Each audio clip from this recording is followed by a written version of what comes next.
La crypto, c'est quand même le premier investissement où les retail, comme on dit, les investisseurs lambda, ont été les premiers à accéder à la mine d'or. Et les instits, les professionnels, sont arrivés en dernier. Le TF BlackRock, il est sorti là, il y a 6 mois, tu vois, enfin, même pas, non, il y a 1 an. Mais c'est tout récent, en fait. Nous, on est vraiment, on a été les premiers. Et donc, forcément, on a été aussi ceux qui ont le plus gagné. Et donc, on a des clients comme ça. Et donc, ouais, ce qu'on voit, c'est que ça diversifie beaucoup. Et ils reviennent, en fait, sur les basiques. Et eux, ce qui leur parle le plus, ça reste quand même la bourse.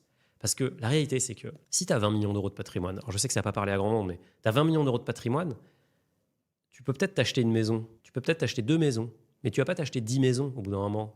Pour stocker ton argent, ça va juste être compliqué de gérer autant de biens immobiliers et les problèmes qui vont avec. Les fuites d'eau, les machins, les actifs financiers comme la bourse, tu peux mettre 20 millions d'euros, tu cliques sur un bouton, tu achètes ton ETF S&P 500 et c'est réglé. Et le marché est hyper liquide, donc il n'y a aucun problème. Donc juste structurellement, plus les gens sont riches, plus ils vont vers les actifs financiers. Et effectivement, on voit ce mouvement des des cryptos, des early adopters, qui se diversifient dans la bourse, et c'est bien normal.